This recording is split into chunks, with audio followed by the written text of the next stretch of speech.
Urban जो bodies है, दो तरह के जो हम लोग पढ़ते हैं, पीआरआई पंचायती राज संस्था, उसमें एक होता है अर्बन लोकल बॉडीज, उसमें और एक होता है रूरल लोकल बॉडीज। तो अर्बन में बदलाव कुछ किया गया है, कुछ पावर को एक्सटेंशन दिया गया है। बैंकिंग लॉज, इसमें भी कुछ बदलाव हुए हैं। Immigration and foreigners order act, ये भी आया था। ये पॉलिसी से रिलेटेड है, इंश्योरेंस पॉलिसी, सबका बीमा सबकी सुरक्षा।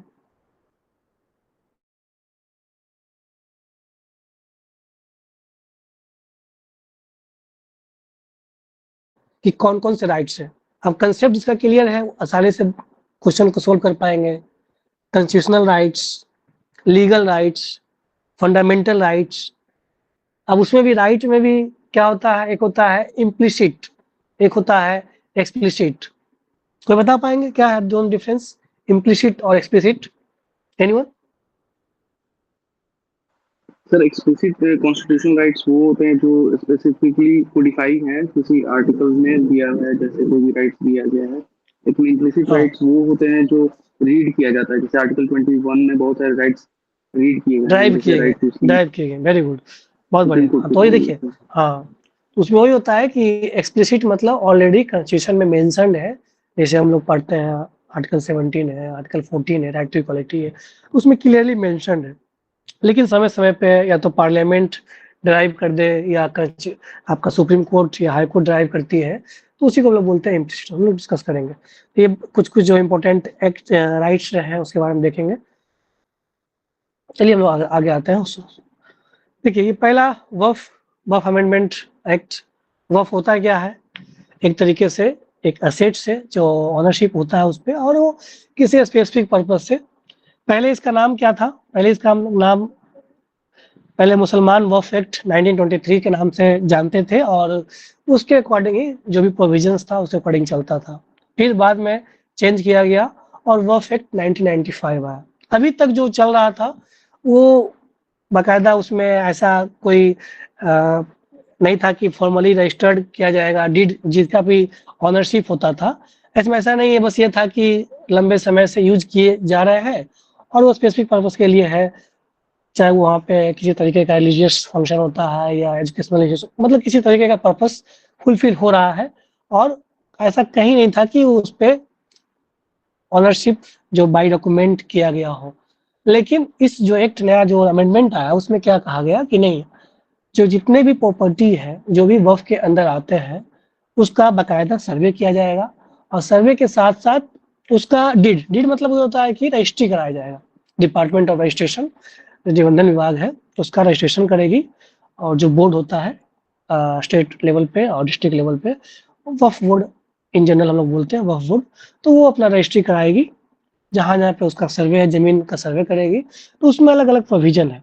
तो उसमें ही पहला प्रोविज़न ये है कि वक़्फ़ एंडेड वक़्फ़ बाय यूज़र, पहले जो लंबे समय से यूज़ करते आ रहे थे, इसलिए उनको मान लिया गया कि आपका मालिकाना हक आपका है।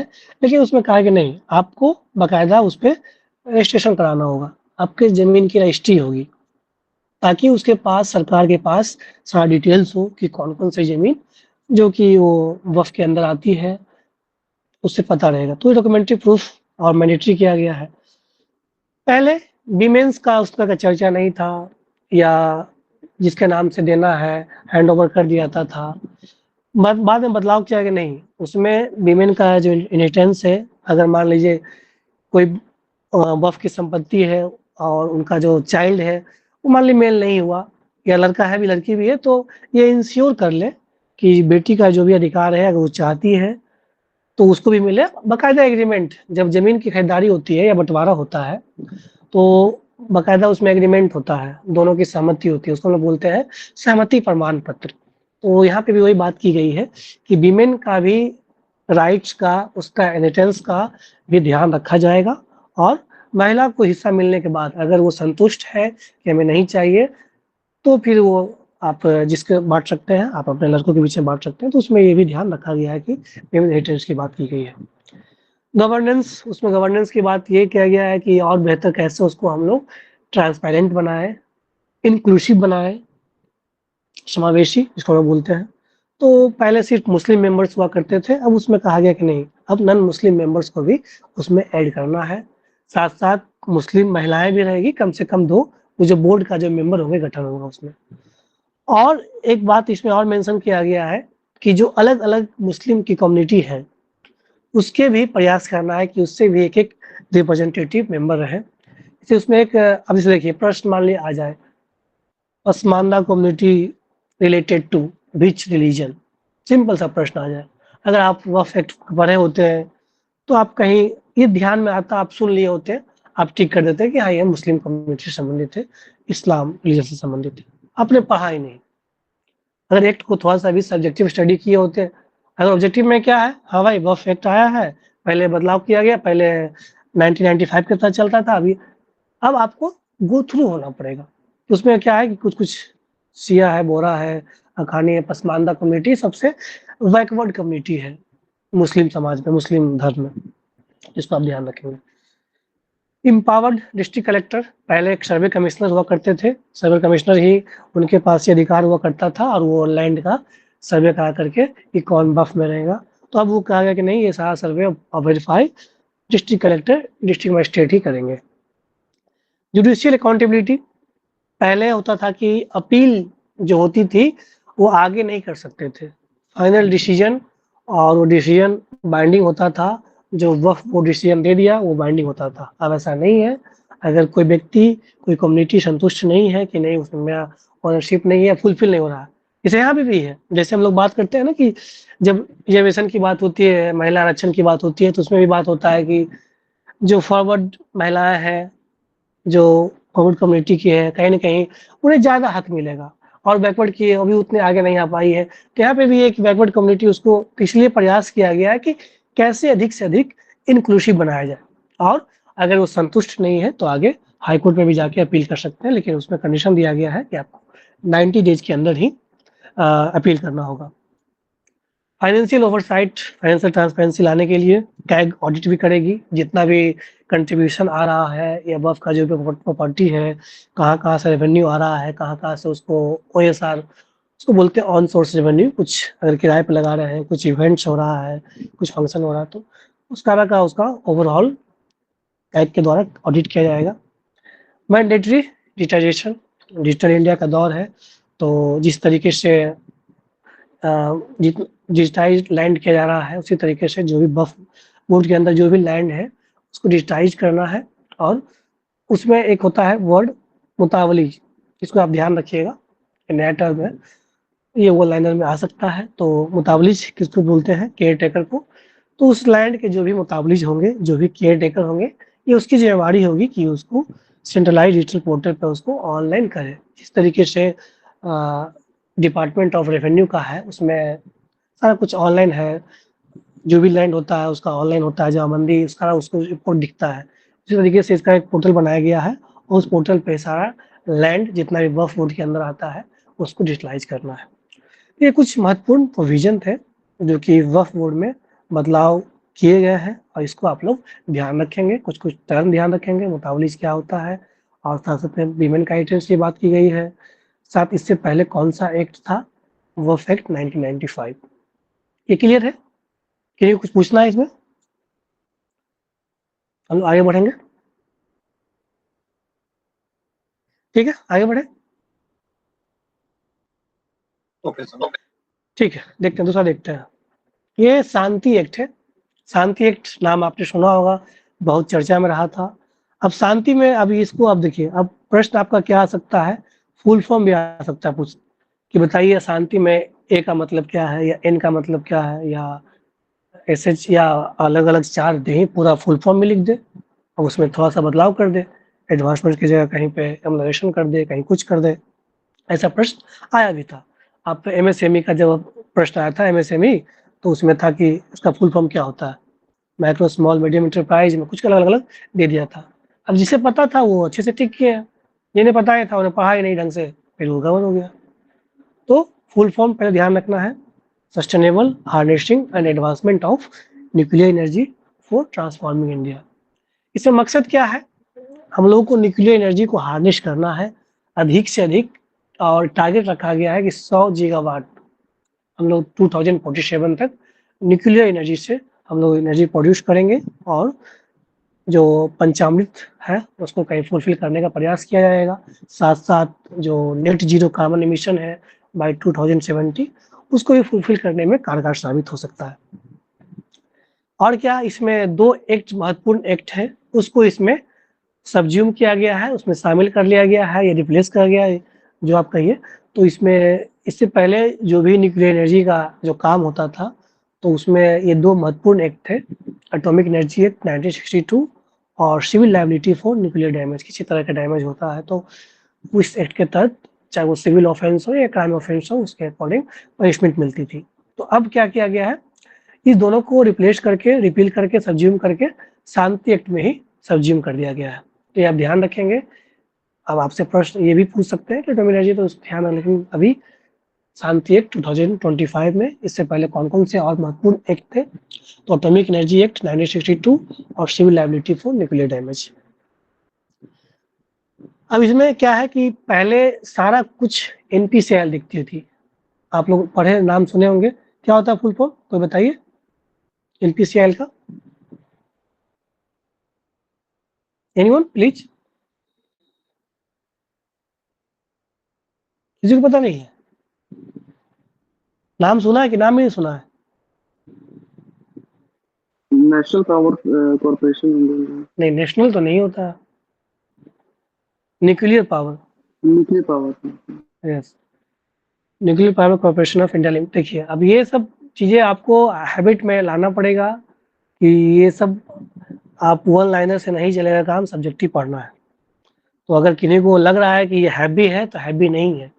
ये बहुत हमने मिनिमाइज़ करके लाया है। इतना मिनिमाइज़ किया है कि इससे कम नहीं हो सकता है। तो आप पॉलिटी का मतलब जो आपका आर्टिकल्स, अमेंडमेंट, कॉन्स्टिट्यूशन और ये शेड्यूल, ये पूरा ये तो पढ़ना ही है। इसके साथ-साथ जो भी नए-नए करंट अफेयर्स में आ रहे हैं, उसको आपको देखना है।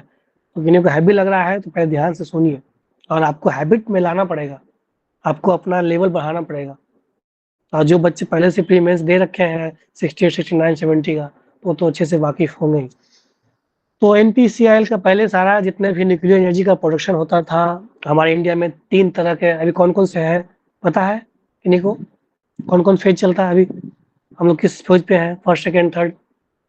बताइए कोई? न्यूक्लियर पावर का 3 फेजेज़ में प्रोडक्शन होता है न्यूक्लियर एनर्जी का। किन्हीं को आइडिया है? सर पहले तो प्रेशराइज्ड हेवी वाटर करके था, उसके बाद फिर फ्री ब्रीडर करके आया, अभी स्मॉल मॉड्यूलर रिएक्टर का बात चल रहा है, 20,000 करोड़ देखिए, रुपए के ठीक है, ठीक बनाने के लिए है। देखिए, 3 तरह का है अभी। उसके बाद पहले है आपका pressurised heavy water reactor, fast breeder reactor और एडवांस्ड हेवी वाटर रिएक्टर। उसके बाद अभी चल रहा है एसएमआर, स्मॉल मॉडुलर रिएक्टर। तो ये 3, उसमें अभी जो आप अभी रिसेंटली न्यूज़ सुने होंगे कि तमिलनाडु के कलपक्कम में हमने अचीव कर लिया प्लूटोनियम और थोरियम को कैसे यूटिलाइज़ करेंगे कि बार-बार वो प्रोडक्शन होगा।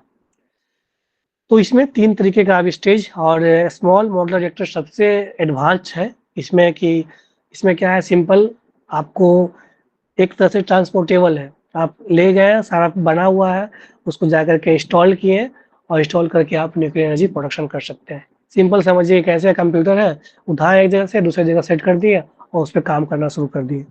बस इसी तरीके से एसएमआर का भी है, स्मॉल मॉडुलर रिएक्टर। और अभी जो वर्तमान में जैसे पीएचडब्ल्यूआर है या एफबीआर है, इस पे क्या होता है, इस पे वहाँ पे हम लोग पूरा बाकायदा प्लांट को सेटअप करते हैं। चाहे वो डीटीओ लगाना है या पूरा पेलेट्स के प्रोडक्शन के लिए जो भी पूरा इंफ्रास्ट्रक्चर है उसको हम लोग सेटअप करते हैं। एसएमआर में क्या है, वो सारा फैक्ट्री डायरेक्ट हम लोग वहाँ पे जाके शिफ्ट करके प्रोडक्शन आराम से कर सकते हैं। तो इस पे भी काम कर रही है। साथ-साथ अभी हम लोग बहुत बड़ा अचीवमेंट पाए हैं फास्टर ब्रीडर रिएक्टर में, ये कैसे अधिक से अधिक फ्यूजन, कंटिन्यू फ्यूजन कर सकते हैं। और इसमें एक बात और क्या रखा गया है, तो ही एनपीसीआईएल का जो मोनोपोली है उसको खत्म करने का प्रयास किया गया है कि सिर्फ अब एनपीसीआईएल नहीं, उसमें डोमेस्टिक और फॉरेन प्राइवेट प्लेयर्स भी इसमें भाग ले सकती है और उसका भी महत्वपूर्ण योगदान रहेगा। पहले सिर्फ क्या होता था कि एनपीसीआईएल दिखती थी और स्पेशली जो बाहर की कंपनियां हैं उसको तो बिल्कुल नहीं अलाउड नहीं था। डोमेस्टिक तो अब दोनों को रखा गया है कि डोमेस्टिक कंपनी और जो फॉरेन की कंपनी है उसको भी न्यूक्लियर पावर जनरेशन में मतलब वो भूमिका निभा सकती है। इसको स्टैट्यूटरी दिया गया है, पहले ये स्टैट्यूटरी बॉडी नहीं था, ये बस रेगुलेटरी बॉडी था, लेकिन कोई एक्ट के माध्यम से इसको अब ये एक्ट के माध्यम से, शांति एक्ट के माध्यम से इसको बना दिया गया है। अब ये स्टैट्यूटरी बॉडी हो गया। ये क्लियर है? Statutory body, constitutional body. Statutory body वो होता है जिसको कि हम लोग एक्ट के माध्यम से पावर देते हैं, that is called statutory body. Constitutional body क्या होता है? जो कि आर्टिकल में मेंशन्ड है, हमारे कॉन्स्टिट्यूशन में मेंशन्ड है, उसको हम लोग बोलते हैं कॉन्स्टिट्यूशनल बॉडी। ये सिविल लायबिलिटी प्रोविजन दिया गया है कि जो भी यहाँ ऑपरेट होगा, जो कंपनी ऑपरेट करेगी, चाहे वो प्राइवेट कंपनी होगी या फॉरेन कंपनी होगी, ये उसकी जिम्मेवारी होगी। किसी तरीके का वहाँ पे मिस हैपनिंग होता है, किसी तरीके का न्यूक्लियर डैमेज होता है, तो उस कंपनी की जिम्मेवारी होगी, उस ऑपरेटर कंपनी की जिम्मेवारी होगी। पहले क्रिमिनल एविडेंस था, अब इसको सिविल बनाया गया है और उसमें फाइन, बहुत हाई पेनल्टी है, हाई फाइन लगाया गया है। इसमें एक बात और है, हाँ, ये जो प्रोडक्शन होता है न्यूक्लियर पावर का, न्यूक्लियर एनर्जी का, तो उसमें बहुत सारे रेसिड्यू निकलते हैं, जो आपके टॉक्सिक सब्सटेंस निकलते हैं। उसका जो मैनेजमेंट है अभी भी कौन करेगी? गवर्नमेंट ही करेगी। एक्सक्लूसिव पावर गवर्नमेंट के पास ही है, सेंट्रल गवर्नमेंट ही करेगी। उसमें कोई प्राइवेट एंटिटीज, चाहे वो फॉरेन हो चाहे वो डोमेस्टिक हो, नहीं रहेगी, क्योंकि वो बहुत सेंसिटिव है, बहुत टॉक्सिक है। इतना टॉक्सिक होता है कि लंबे 100 साल, 500 साल, 100 साल तक उसको पानी में रखना पड़ता है। जब हम लोग कैडमियम करंट में जो पेलेट्स डाल करके जब हम लोग प्रोडक्शन करते हैं, फ्यूजन कराते हैं, तो फ्यूजन कराने के बाद उसमें इतनी हीट होती है, इतनी हीट होती है कि उसको पूरा रेडियो एक्टिव सब्सटेंस निकल सकता है। इसलिए उसको बड़ा सा प्लांट में उसको पानी में रखा जाता है बहुत लंबे समय तक, ताकि जितना भी उसके टॉक्सिक है, रेडियो एक्टिव है, वो सारा ऑब्जर्व कर ले। उसके बाद ही हम उसको डिस्पोज करते हैं। दैट्स वाई ये अभी भी एक्सक्लूसिव राइट्स, जो भी सेंसिटिव फ्यूल साइकिल में जो उसका जो स्पेंट फ्यूल है, खर्च होने के बाद जो भी आपका रेडियो एक्टिव सब्सटेंस निकल रहा है, टॉक्सिक सब्सटेंस निकल रहा है, उसका प्रोसेसिंग करना है, सारा काम एक्सक्लूसिव राइट गवर्नमेंट के पास है। ये हमने क्या लिखा है? यूरेनियम 238 और 235 हमारे पास। देखिए 238 के पास उसमें होता है ना कि हम लोग इनरिचमेंट ऑफ यूरेनियम करते हैं, तो इनरिचमेंट किसका करते हैं हम लोग, कोई बताएंगे? यूरेनियम 238 का करते हैं या 235 का करते हैं? तो बताइए। 238 का सर। नहीं, गलत है। देखिए यूरेनियम 235 का करते हैं इनरिचमेंट। देखिए यूरेनियम 238 का जो इनरिच्ड है 99.3 है और इसका 0.7 है, लेकिन दोनों में अंतर बेसिक क्या है कि ये यूरेनियम 238 है, ये ज़्यादा स्टेबल है। दैट्स वाई उतना अधिक वो फ्यूजन नहीं कर पाता, विखंडन नहीं हो पाता है। जब हम लोग न्यूट्रिएंट का बम्बार्डमेंट करते हैं तो वो बहुत अधिक एनर्जी, बहुत अधिक फ्यूजन की प्रोसेस नहीं हो पाती है। दैट्स वाई हम लोग यूरेनियम 235 का यूज करते हैं और इसका परसेंटेज मात्र 0.7% होता है। तो इसको हम लोग इनरिच करते हैं बार बार न्यूट्रिएंट से बम्बार्डमेंट करके, और इनरिच करने के लिए उसमें बहुत सारा उसमें सेंट्रीफ्यूगल मशीन होता है। पहले प्लेट्स बनाते हैं, उसमें डालते हैं और बहुत तेजी से घुमाया जाता है और वो इनरिचमेंट एक साथ होता है। अब कोई वीडियो देखेंगे तो समझ में आएगा। तो 235 को ही हम लोग इनरिच करते हैं। तो ये 0.7 जो होता है उसको हम लोग ले जाते हैं 3 से 5% इनरिचमेंट करते हैं, तब हमें उस बहुत मैक्सिमम अमाउंट में एनर्जी निकलती है जब फ्यूजन होता है, और एक एनर्जी दूसरी एनर्जी से फिर वो न्यूट्रॉन पूरा एक्टिवेट करते जाता है और वो लॉट अमाउंट ऑफ हीट निकलता है। फिर हीट निकलने के बाद वही पानी को फिर गर्म करता है। बेसिक कंसेप्ट वही है बिजली प्रोडक्शन का। न्यूक्लियर पावर में भी जो प्रोडक्शन होता है बिजली का, कंसेप्ट वही है। क्या कंसेप्ट है? स्टीम, मतलब भाप, पानी को गर्म करते हैं, वहां से टरबाइन चलता है, टरबाइन से फिर वहां से बिजली पैदा होती है। लेकिन यहाँ पे क्या है, जैसे हम लोग थर्मल पावर में क्या करते हैं, वहाँ पे कोयला जलाते हैं, कोल जला करके हम वहाँ पे पानी को गर्म करते हैं, भाप से प्रेशर बना करके फिर टरबाइन चलाते हैं। यहाँ पे क्या है, उस न्यूक्लियर एनर्जी जो प्रोडक्शन होता है हीट, उससे पानी गर्म करते हैं, स्टीम बनाते हैं, स्टीम बना के फिर उस स्टीम का प्रेशराइज करके टरबाइन चलाते हैं, बिजली पैदा होती है। वही है उसमें कि यहाँ एक पेलेट्स यूरेनियम का है, वो a lot amount of energy heat produce होता है।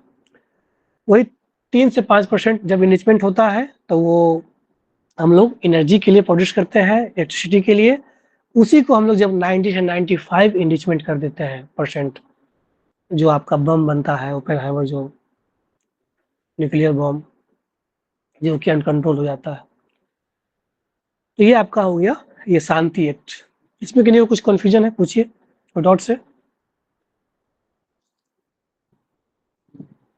क्लियर है? सर 238 को इंडीज करके 235 बनाया जाता है कि 235 को इंडीज? नहीं 235 को इंडिच करते हैं, 235 को इंडिच करते हैं। ठीक, आगे बढ़ते हैं। ये देखिए आपका तीसरा एक्ट है डिजास्टर मैनेजमेंट एक्ट। ये भी बहुत महत्वपूर्ण एक्ट है। देखिए दो ही बात है, या तो अगर आपको ज़्यादा ही कुछ क्लियर हो जा रहा है या ऊपर जा रहा है। तो ऊपर जा रहा है तो आप पूछ सकते हैं, पूछिए, कोई इशू नहीं है इसमें।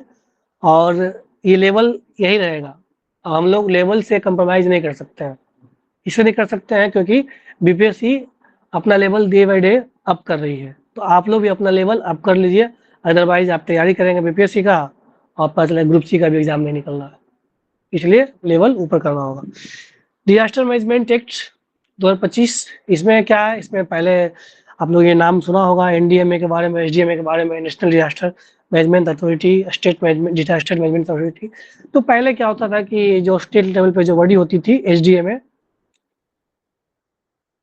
या स्टेट एग्जीक्यूटिव बॉडी, सारा पॉलिसी वही बनाती थी। अब इसमें बदलाव किया गया है कि एसडीएमए, एनडीएमए, साथ-साथ DDMA, district disaster management authority, ये सब भी अपना पॉलिसी बना सकती है। उस क्षेत्र का जो फिजियोग्राफिक डिवीजन है, क्या चुनौतियाँ हैं, उस हिसाब से अपना डिजास्टर मैनेजमेंट का प्लान बना सकती है। इवन साथ-साथ जो लोकल बॉडीज है रूरल और अर्बन, तो अभी अर्बन लोकल बॉडीज को अधिकार मिला है कि वहाँ पे अर्बन डिजास्टर मैनेजमेंट अथॉरिटी वहाँ पे काम करेगी, जिसके चेयरमैन म्युनिसिपल कमिश्नर होंगे। तो ये भी एक नया बॉडी बनाने इसमें एक्ट में चर्चा किया गया है।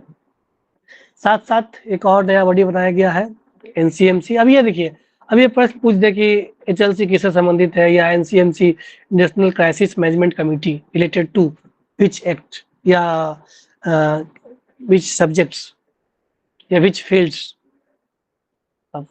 को दे देगा डिजास्टर, को दे देगा एनर्जी प्रोडक्शन, कुछ दे देगा इलेक्ट्रिसिटी। अब आपको पता है तो बना देंगे आप।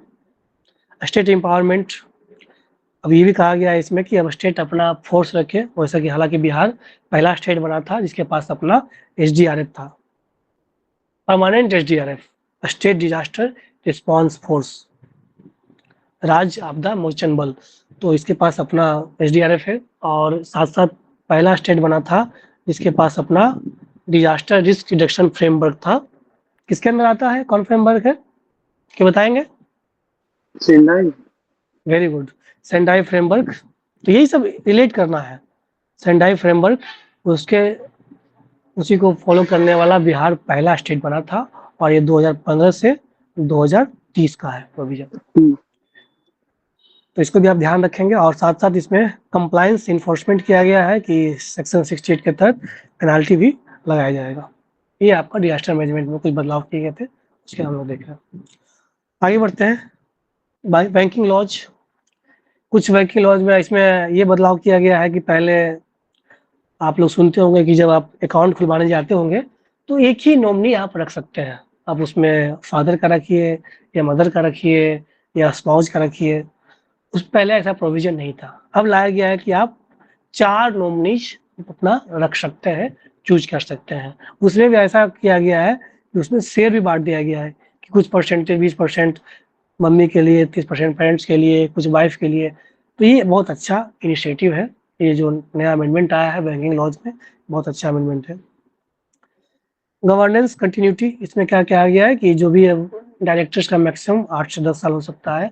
उसमें जो कोऑपरेटिव बॉडी, कोऑपरेटिव सोसाइटी होता है, आर्टिकल 43B, तो उसमें चर्चा किया गया है कि जो भी बैंक के डायरेक्टर्स होंगे वो मैक्सिमम 8 से 10 साल तक रह सकते हैं, उसके बाद नहीं रह सकते हैं।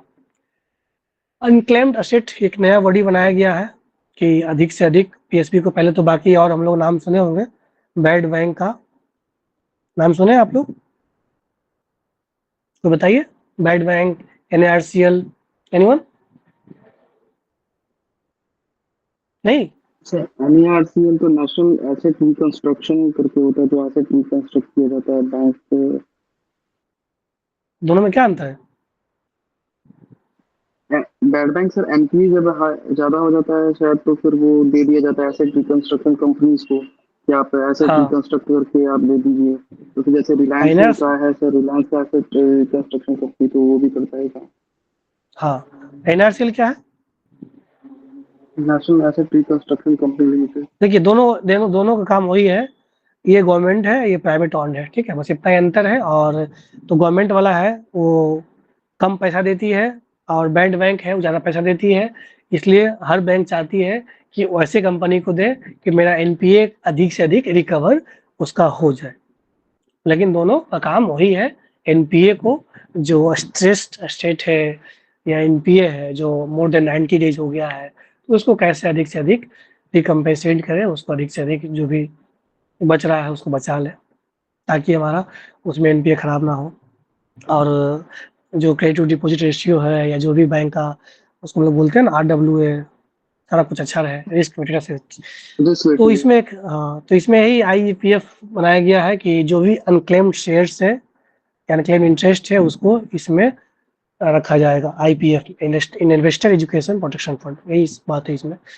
तो ये बैंकिंग में कुछ कुछ बदलाव किया गया। मान लीजिए प्रश्न आ जाए कि अब इसमें कितने नॉमिनी हो सकते हैं, सिंपल प्रश्न आ सकता है तो आप बता सकते हैं कि हाँ मैक्सिमम 4 नॉमिनी हो सकते हैं। ये देखिए इमिग्रेशन एंड फॉरेनर्स ऑर्डर 2025। इसमें क्या है कि इमिग्रेशन जो फॉरेनर्स का है कि कुछ लोगों को पासपोर्ट और वीज़ा उससे एग्जेम्प्ट किया गया है। कौन-कौन कंडीशन में एग्जेम्प्ट है, ये नया जो एक्ट लाया गया है, ऑर्डर लाया गया है, इसमें बताया गया है। इसको आप देख लेंगे, एक बार गो थ्रू हो जाएँगे कि मान ली कभी भी ऑप्शन में आ जाए तो आप आसानी से उसको स्किप आउट कर सकते हैं। तो उसमें क्या है, इंडियन आर्म्ड पर्सनल फ़ोर्स जब आप ऑफ़िशियल ड्यूटी पे हैं तो उसको पासपोर्ट वीज़ा की ज़रूरत नहीं होगी। फॉरेनर्स जो कि अगर ऑफ़िशियल पासपोर्ट वीज़ा होल्ड किए हुए हैं, उनको ज़रूरत नहीं है। नेपाल के सिटीज़न, भूटान के सिटीज़न और इंडिया के सिटीज़न, कुछ बॉर्डर्स पे ऐसा है कि आप घूम के आ सकते हैं। जैसे आपका यही वाल्मीकि टाइगर रिज़र्व है, वाल्मीकि नेशनल पार्क के बगल में जो आपका डैम है, कौन-सा डैम है? गंडक गंडक बैराज। तो वहाँ पे जो इंडिया नेपाल का बॉर्डर लगता है, वहाँ पे आपको पासपोर्ट की कोई ज़रूरत नहीं है। आप सिर्फ़ आई कार्ड दिखा के आप जा सकते हैं। तो वही बता रहा है, ने भूटान का भी ऐसा है। तो कुछ जो इंडिया के सिटीज़न, नेपाल के सिटीज़न और भूटान के सिटीज़न, जहाँ पे पासपोर्ट वीज़ा की ज़रूरत नहीं है। ये पता है ना पासपोर्ट वीज़ा में क्या अंतर है? कोई बताएँगे? एनीवन? देखिए ये क्लास इंटरेक्टिव रखिए। आप लोग यहाँ पे सोने या सुनने नहीं आए हैं। तो मैं कुछ पूछ रहा हूँ, ये छोटा-छोटा बात है सर लेकिन बहुत इम्पोर्टेंट बात है। हाँ, बताइए। पासपोर्ट वो जिस देश का नागरिक होता है उस देश द्वारा इशू किया जाता है, जबकि वीजा जिस देश में वो जा रहा है वहां से परमिशन लेना, वहाँ हाँ, की very good, very good. Embassy से। उसमें हाँ, जब हम लोग पासपोर्ट क्या है, जिस देश के सिटीज़न हैं, वहाँ की देश वहाँ की गवर्नमेंट बनाती है। वीज़ा जहाँ आप घूमने जा रहे हैं, काम करने जा रहे हैं, वहाँ की देश बनाएगी। उसी में अलग-अलग होता है, किसी को जैसे कि वीज़ा ऑन अराइवल, जैसे सिंगापुर आप जाएँगे, मलेशिया जाएँगे तो आपको वीज़ा ऑन अराइवल मिलेगा। जैसे आप उतरेंगे एयरपोर्ट पे आपको पासपोर्ट के माध्यम से आपका वीज़ा बनेगा। कई कंट्री के लिए क्या होता है कि आपको पहले ही वीज़ा के लिए अप्लाई करना होगा, आपका वीज़ा आ जाएगा, तभी आप जा पाएँगे। तिब्बतन के लिए है कि सर्टिफ़िकेट होना चाहिए, कुछ रिलीजियस माइनॉरिटीज़ हिंदू, सिख, मुस्लिम, इसमें यही कंडीशन है कि 31 दिसंबर 2024 से पहले ही वो आ गए होंगे। उसमें मुस्लिम को नहीं रखा गया है। जो आपने पढ़ा होगा कॉन्स्टिट्यूशनल ये सॉरी सिटीज़नशिप अमेंडमेंट एक्ट, उसी में जो 6 कम्युनिटी है, हिंदू, सिख, बुद्ध, जैन, पारसी, क्रिश्चियन, यहाँ पे भी उसी को एग्जेम्प्ट किया गया है। साथ-साथ श्रीलंकन तमिल नेशनल जो कि शेल्टर इंडिया में लिए हैं, लेकिन एक टाइमलाइन दिया गया है 9 जनवरी 2015। ये छोटा-सा था और ऑर्डर था, इसको बस एक बार गो थ्रू हो जाएँगे, इसके ज़्यादा स्ट्रेस नहीं लेना है। ये देखिए ये भी इम्पोर्टेंट है, सबका बीमा, सबकी सुरक्षा, इंश्योरेंस लॉज अमेंडमेंट एक्ट, उसमें क्या बदलाव किया गया है? अब देखिए इंश्योरेंस भी अलग-अलग प्रकार का होता है, ये भी पता होना चाहिए कि लाइफ इंश्योरेंस होता है, मेडिकल इंश्योरेंस होता है, कुछ जनरल इंश्योरेंस में और भी बहुत सारे इंश्योरेंस आते हैं, जैसे व्हीकल इंश्योरेंस आता है, पॉल्यूशन का आता है, तो सारे तो अलग-अलग जो भी इंश्योरेंस है, तो उसमें बात की गई कि अब कंपोजिट लाइसेंस भी हम इश्यू करेंगे।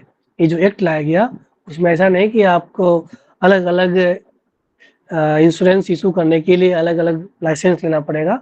इसमें बात की गई है कि कंपोजिट लाइसेंस दी जाएगी। अगर कोई व्यक्ति, कोई संस्थान, कोई फर्म इच्छुक है तो उसको कंपोजिट लाइसेंस दिया जाएगा। पहले एफडीआई 74 था, अब उसको 100% कर दिया गया है। अमेंडमेंट एक्ट, अमेंडेड क्या क्या क्या गया है? पहले कौन कौन से एक्ट के माध्यम से इंश्योरेंस रेगुलेट होता था? उसमें इंश्योरेंस एक्ट 938 था, एलआईसी एक्ट, उसी के माध्यम से आपका एलआईसी की स्थापना भी की गई है और हम लोग जानते भी हैं कि एलआईसी की स्थापना 1956 में किया गया है। और ये ईडा एक्ट है, इंश्योरेंस रेगुलेटरी डेवलपमेंट अथॉरिटी 90।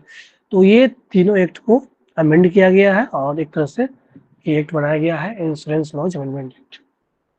ये सब बात रखेंगे ध्यान कि कौन कौन से संबंधित और एक्ट है और इंश्योरेंस दिया गया। और ये सबसे महत्वपूर्ण ये है कि पहले एफडीआई 74 ही था, अब 100% हो गया है। अब 100% एफडीआई इंश्योरेंस सेक्टर में आ सकता है। ये देखिए, ये भी महत्वपूर्ण एक्ट है, डीवीजी रामजी एक्ट। पहले आपका मनरेगा था, महात्मा गांधी नेशनल रोजगार एम्प्लॉय गारंटी एक्ट। अब क्या हो गया है? डीवीजी रामजी। इसका फुल फॉर्म एकदम याद रखना है। कोई बताइए फुल फॉर्म याद है कि नहीं? को बताइए कोई फुल फॉर्म, एनीवन?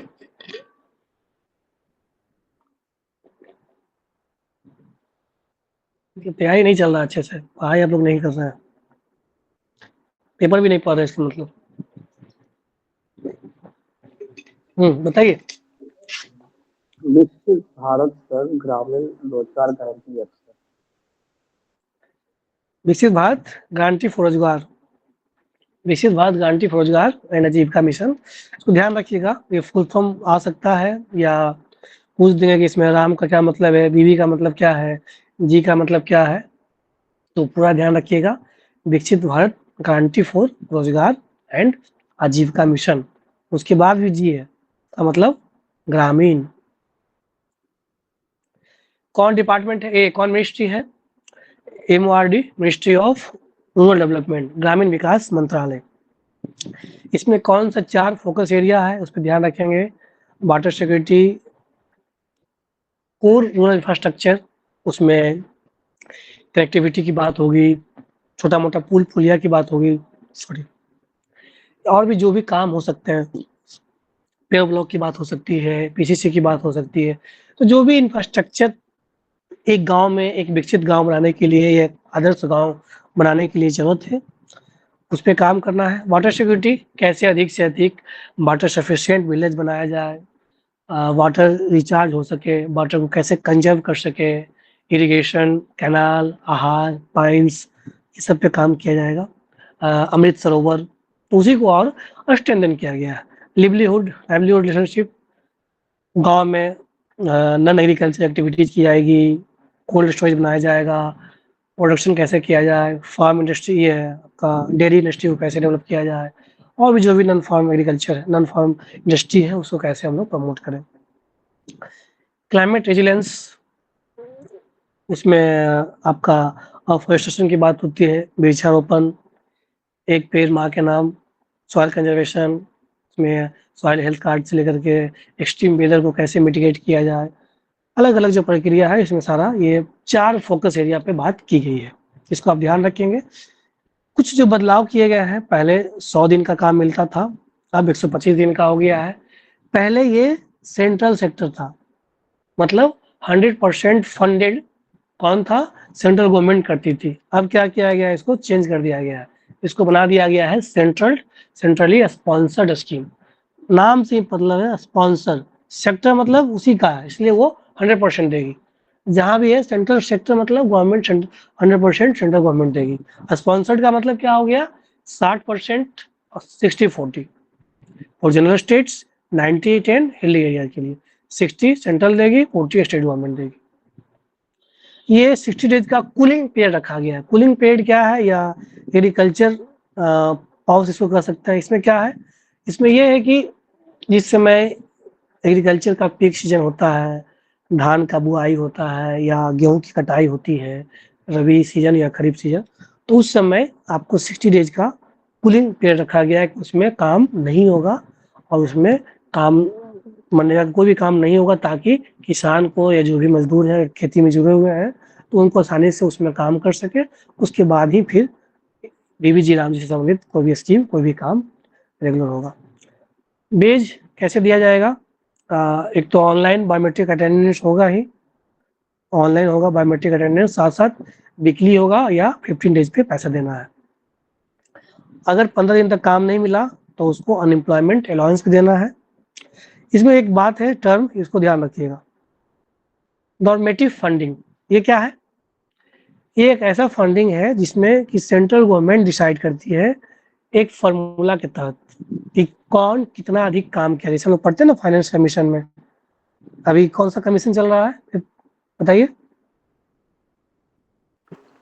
कौन सा फाइनेंस कमीशन चल रहा है? 16वां। कब से कब तक चल रहा है? कब से कब? 22 से 27। बहुत बढ़िया, 22 से 27 बता रहे हैं वहां से। 2026 से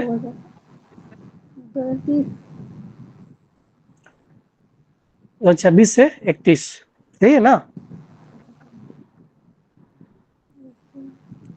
नॉर्मेटिव फंडिंग, तो नॉर्मेटिव फंडिंग में क्या होता है कि सेंट्रल गवर्नमेंट्स मनी जो देती है उसमें एक फॉर्मूला के तहत कि कौन अधिक काम किया। जैसे इसमें कहते हैं कि डेमोग्राफिक डिविडेंड पे कौन अधिक काम किया है, उसके अलावा टैक्स वसूलने पे कौन काम किया है, टैक्स रिफॉर्म्स कौन कौन किया है, फॉरेस्टेशन पे कौन कौन काम किया, अलग अलग इसमें प्रोविजन दिया गया है। उसी तरीके से इस पे भी नॉर्मेटिव फंडिंग का कंसेप्ट पहले ऐसा नहीं था। पहले था कि जितना अधिक स्टेट गवर्नमेंट डिमांड करती थी उस हिसाब से पैसा दिया जाता था। अब क्या किया गया है कि नहीं, ये फॉर्मूला क्या रहेगा, जितना अच्छा आप परफॉर्म करेंगे उस हिसाब से अब जो आप योजना, एक होता है जीपीडीपी, ग्राम पंचायत डेवलपमेंट प्लान, जिस तरीके से सेंट्रल गवर्नमेंट का बजट बनता है, स्टेट गवर्नमेंट का बजट बनता है, उसी प्रकार से जितने भी बॉडीज होते हैं, अर्बन लोकल बॉडीज या रूरल लोकल बॉडीज, जो आपका त्रिस्तरीय पंचायती राज व्यवस्था है, तो उसमें भी एक जीपीडीपी बनता है। उसका बाकायदा बजट पास होता है, उसका प्लानिंग होता है, उसको लोग बोलते हैं ग्राम panchayat development plan. Block level पे ब्लॉक पंचायत डेवलपमेंट प्लान, जिला लेवल पे डीपीडीपी, डिस्ट्रिक्ट।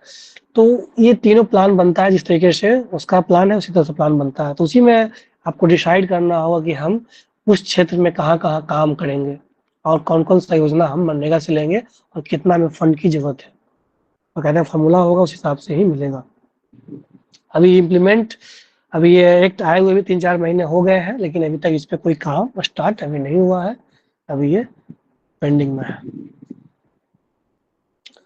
पॉक्सो एक्ट, ये आप लोगों ने अच्छे से पढ़ा होगा। फुल फॉर्म बताइए, पॉक्सो का फुल फॉर्म बताइए कोई।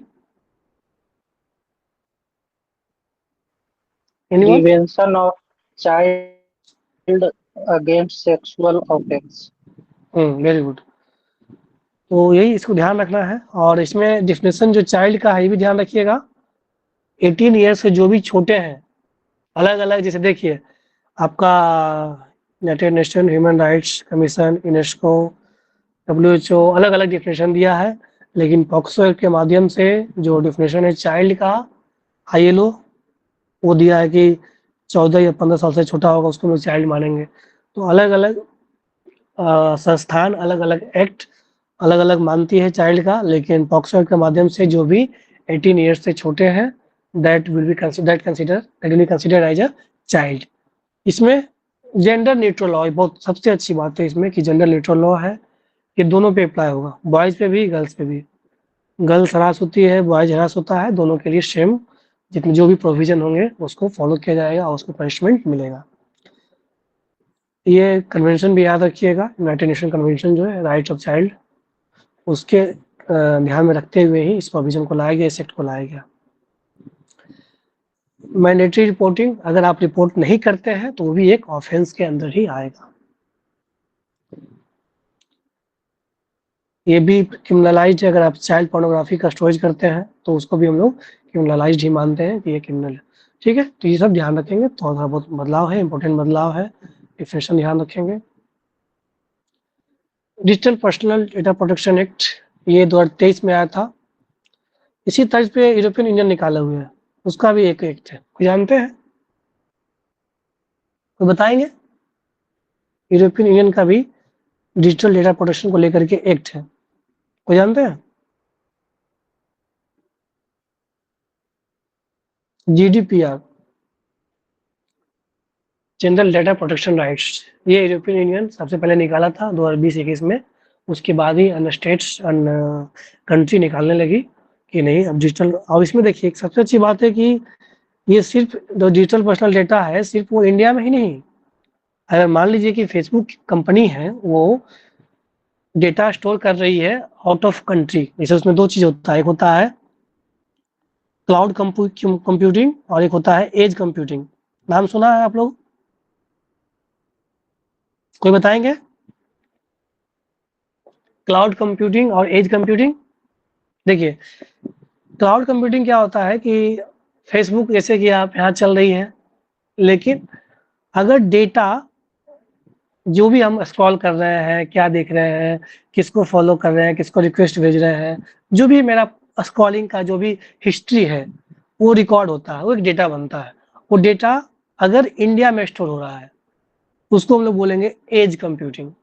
आउट ऑफ इंडिया हो रहा है मतलब जहाँ पे जिसे कंपनी कहाँ की है, अमेरिका की है, तो अमेरिका में स्टोर हो रहा है, लेकिन हम लोग स्क्रॉल कहाँ कर रहे हैं, यूज कहाँ कर रहे हैं, इंडिया में। और स्टोरेज कहाँ हो रहा है, आउट ऑफ इंडिया मतलब अमेरिका में, तो हम लोग क्या कहेंगे, क्लाउड कंप्यूटिंग। वही डेटा अगर इंडिया के डेटा सेंटर में, बिग डेटा सेंटर में स्टोर होगा तो उसको हम लोग कहेंगे एज कंप्यूटिंग। तो इसमें क्या कहा गया है कि जो processing of digital personal data तो अप्लाइज दोनों पे होगा, इंडिया में भी और साथ साथ out of India. Data processed abroad, India में भी साथ साथ आउट ऑफ इंडिया, दोनों पे भी अप्लाई होगा। अगर कोई भी कंपनी रूल वायलेट करती है, राइट टू प्राइवेसी या प्रोटेक्शन ऑफ डेटा का जो भी वायलेट करती है, तो वो एक्ट दोनों पे अप्लाई होगा और उसका जो भी इंटरमीडिएट है उसको बुलाया जाएगा, उस पर पेनाल्टी लगेगा। ये टर्म है डेटा फिड्यूशियरी और डेटा प्रिंसिपल। ये प्रश्न पूछ सकता है वन लाइनर में या स्टेटमेंट में। डेटा फिड्यूशियरी क्या है? Entity determining purpose and means of processing. आप किस चीज़ के लिए कर रहे हैं, आप इंटरटेनमेंट के लिए कर रहे हैं, बिजनेस के लिए कर रहे हैं, जो भी एंटिटी यूज कर रही है किस लिए यूज कर रही है, उसका क्या पर्पस है। Data principals, the individual to whom the data relates, जिससे संबंधित है, जैसे हम यूज कर रहे हैं तो हम हो गया डेटा प्रिंसिपल हो गया। फिड्यूशियरी कौन हो गया? जो डेटा स्टोर कर रहा है। ये दोनों ध्यान रखेंगे, ये टर्म है, दोनों में बेसिक डिफरेंस क्या है। पेनाल्टी लगेगा अगर कोई इस लॉ को वायलेट करता है, कंट्रावीन करता है, तो उस पर 250 करोड़ का पेनाल्टी भी है। इससे संबंधित एक बोर्ड है data protection board of India, ये इंडिपेंडेंट बॉडी है, उस पर एक्ट करेगी, इंक्वायरी करेगी, ये सारा कुछ है। ये स्टेटरी बॉडी है जो कि DPDP एक्ट के तहत इसको मिला है, रिकॉग्नाइज किया गया है, इसको आप लोग ध्यान रखेंगे। ये गेमिंग रूल्स, हाँ ये बहुत इंपॉर्टेंट है, इसलिए इम्पोर्टेंट है कि पहले हम लोग जितना भी ऑनलाइन गेमिंग का जो भी सट्टा लग रहा था, इस बार देखिए IPL में मजा ही नहीं आ रहा है। क्यों? जो गेमिंग हुआ करता था दुनिया भर का आ गया था, कौन बहुत सारा एप्लीकेशन था, मनी गेम्स, पोको गेम्स, पता नहीं फलान निकान, ड्रीम 11, दुनिया भर का चीज आ गया था, सर्कल 11, वो सारा बंद हो गया, सारा बैन हो गया और करोड़ करोड़ का ट्रांजेक्शन होता था। कई छात्र, कई युवा सब उसमें बर्बाद होते थे 2 महीने। ये इसको बैन कर दिया गया है, जो भी ऑनलाइन मनी गेम्स है इस एक्ट के तहत बैन कर दिया गया है। लेकिन ये दोनों बैन नहीं किया गया है, इसको प्रमोट किया जा रहा है। एक रेगुलेटरी फ्रेमवर्क है, उसमें ई स्पोर्ट्स और online social games. E sports में अलग अलग जो भी गेम्स होते हैं, बाइकिंग का हो गया, रेसिंग का हो गया, अभी बिहार में भी कंडक्ट होने वाला है शायद 3 मई से 4 मई से, उसमें यही ऑनलाइन गेमिंग होने वाला है, ऑनलाइन सोशल गेम्स। उसमें अलग अलग गेम्स, चेस का होगा, गेमिंग्स का होगा, BGF होगा, अलग अलग गेम्स भी उसमें होगा। तो ये दोनों को प्रमोट करना है गवर्नमेंट को, और इस पर ठीक ठाक अपना गवर्नमेंट को पैसा आएगा, रेवेन्यू आएगा, और इसको ऑनलाइन मनी गेम्स को इसको बैन कर दिया गया है। इसमें इतना ही बात ध्यान रखेंगे। E sports, online social games, प्रश्न में रहेगा कि तीनों permits, e sports, online social games.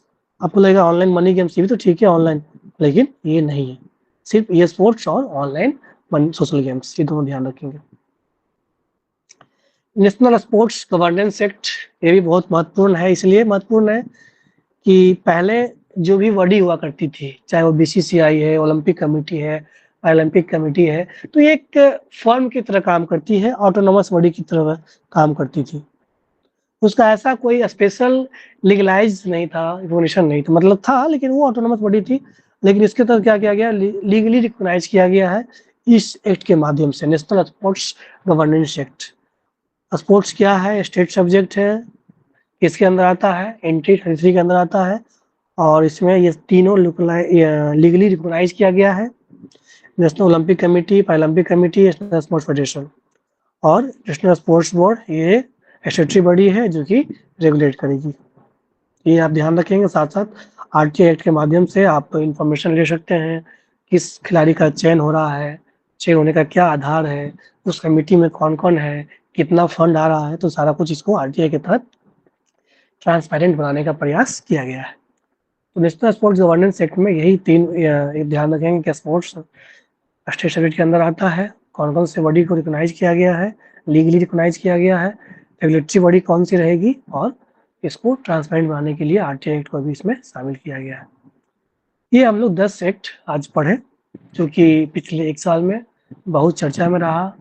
बाकी पेशा एक्ट है, वो भी चर्चा में था, आप लोग पढ़े ही होंगे।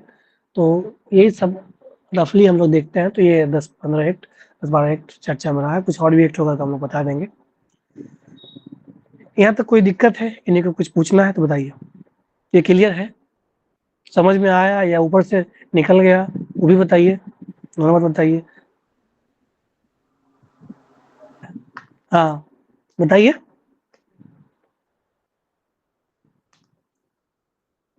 राइट, देखिए राइट, जो वोटिंग राइट है वो आपका लीगल राइट है। वो किसके तहत है, रिप्रेजेंटेशन ऑफ पीपल एक्ट 1951, उसके तहत ही इसको लीगल राइट बनाया गया है।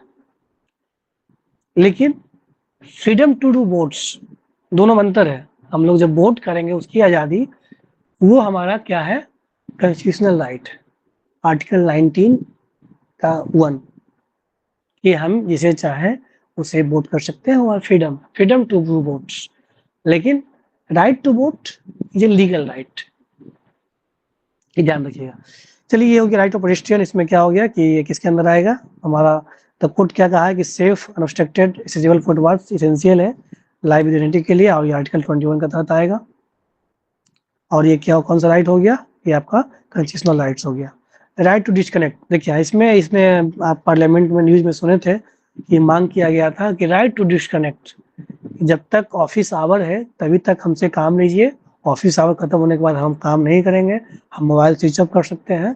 जबकि आयरनी ये है, विडम्बना ये है, चाहे वो कॉर्पोरेट सेक्टर हो और गवर्नमेंट सेक्टर हो, आपको ऑन अ कॉल तो रहना ही पड़ता है। आपको 24/7 आप कहीं भी फ़ोन इमरजेंसी, स्पेशली आप प्रशासनिक क्षेत्र में आना चाह रहे हैं तो आपको 24/7 रहना पड़ता है। तो राइट टू डिस्कनेक्ट वाला बात, ये कॉर्पोरेट सेक्टर में इम्प्लीमेंट हो सकता है, वो भी बहुत ज़्यादातर, लेकिन इसमें मांग किया गया था कि ऐसा डिमांडिंग किया गया था कि लीगल राइट इसको बनाया जाए। एनसीपी की एमपी है सुप्रिया सोले, उसके द्वारा किया गया था।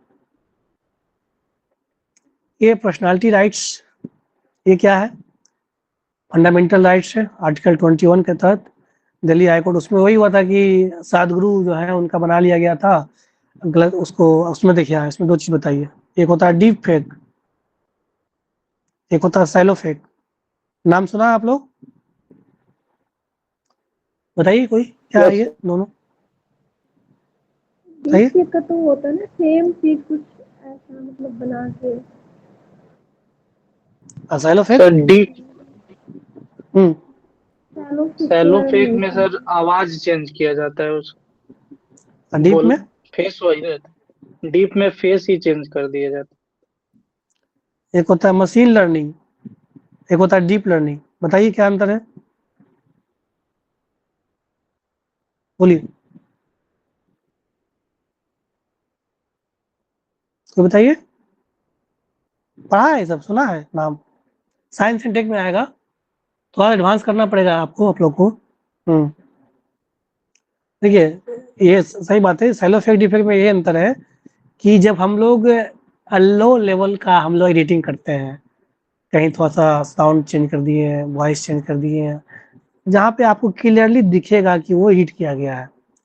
डीप फेक में आपको एआई की हेल्प से डीप लर्निंग, जहाँ पे थोड़ा-सा आपको लगेगा डिफरेंस कर पाना थोड़ा डिफ़िकल्ट हो जाता है। इस तरीके से एडिट कर दिया जाता है, इस तरीके से आपको उसका फेस लगा दिया जाता है, वॉइस का मॉड्यूलेशन कर दिया जाता है, उसी को बोलते हैं शैलो फेक का ही एडवांस वर्ज़न हो गया डीप फेक। उसी तरीके से machine learning, deep learning. Machine learning क्या है? इसका एल्गोरिदम जो हम लोग बोलते हैं लार्ज लैंग्वेज मॉडल्स।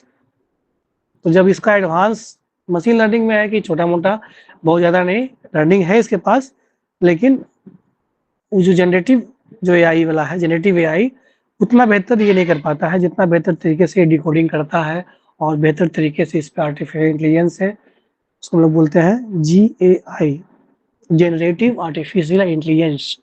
वो जनरेट करता है, आप उसमें जितना डेटा दिया है, उस डेटा के माध्यम से वो नया-नया चीज़ बना सकता है। डीप लर्निंग का जो बेस है वो लार्ज लैंग्वेज मॉडल्स, उसका एडवांस मॉडल्स होता है, मैथमेटिकल मॉडलिंग, इसका लेस होता है। इतना ही समझिए अंतर कि बेसिक जो मशीन लर्निंग है उसमें एआई का बहुत ज़्यादा एडवांस वर्ज़न नहीं है, इसमें एडवांस वर्ज़न यूज़ किया जाता है। जैसे देखते हैं उसमें मेटा है, पहले 1 था, मेटा 2 हुआ, मेटा 3.0 चल रहा है, डेल ई 3.1 2 अलग-अलग चलता रहता है।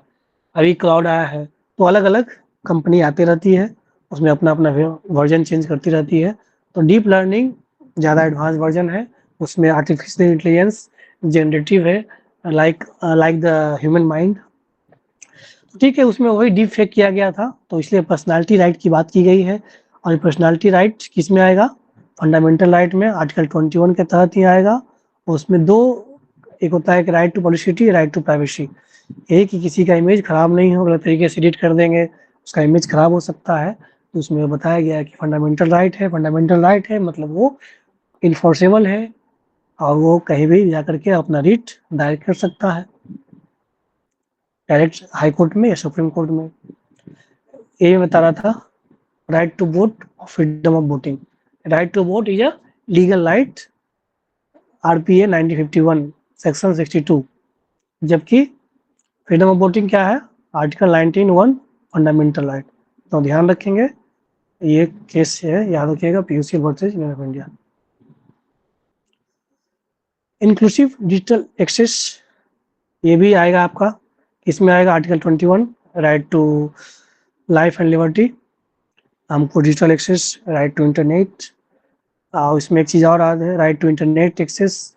इसमें जब लगा था वहाँ पे कश्मीर में लगा था, तो ये बराबर वहाँ पे लगते रहता है, आपको सस्पेंड कर दिया जाता है इंटरनेट। और सेक्शन 144 अब तो चेंज हो गया, शायद 162 है भारतीय न्याय संहिता का, एक बार देख लीजिएगा। तो उसमें क्या है कि बार-बार कर्फ्यू लगते रहता है, तो हम इसके लिए इस पे जजमेंट आया था अनुराधा भसीन का। उसमें कहा गया था कि प्रत्येक व्यक्ति को राइट टू इंटरनेट का अधिकार है और आप फ्रीडम ऑफ स्पीच को अगर बैन कर रहे हैं तो आपको पहले इन्फॉर्मेशन देना पड़ेगा, और वो आधार क्या है। खैर, ये इंक्लूसिव डिजिटल एक्सेस क्या है? Right to life and liberty किसके अंदर आता है? आर्टिकल 21 के अंदर। ये ध्यान रखिएगा, कौन सा राइट है? फंडामेंटल राइट है। खत्म हो गया। अब बताइए, इसमें के लिए कुछ पूछना है? ये हमने बताया जो 1 साल के अंदर इम्पोर्टेंट एक्ट्स रहे, कुछ राइट्स रहे। अगली क्लास में हम लोग इलेक्शन का बात करेंगे, इलेक्शन संबंधित कुछ अमेंडमेंट चेंज आए हैं उसके बारे में बात करेंगे। जुडिशरी से संबंधित कुछ बात होगी। लेजिस्लेचर, उसमें पार्लियामेंट और लोक पार्लियामेंट, लोकसभा, राज्यसभा और इधर विधानसभा और विधान परिषद के बारे में बात करेंगे और कुछ मिसलेनियस चीज़ें होंगी। तो ये हम लोग ऐसे